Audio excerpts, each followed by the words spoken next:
Au domaine d'Ampélus à Lunel, ce couple de viticulteurs a décidé de s'adapter.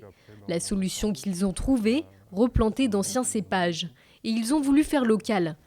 Là, on a du terré blanc. Là, juste après, on est en train de faire les vendanges dans le Picard en blanc.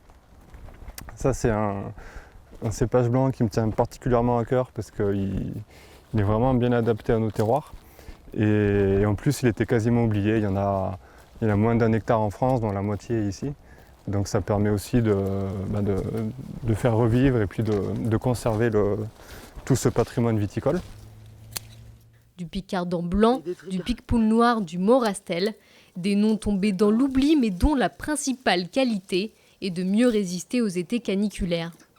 Tous ces cépages, comme ils étaient cultivés depuis des siècles, des générations sur ce terroir, ils sont de fait adaptés à ce genre de terroir. Donc nous, on a choisi de les réintroduire que sur ces terroirs-là pour être sûr qu'ils donnent des choses intéressantes au niveau organoleptique, au niveau des profils de vin.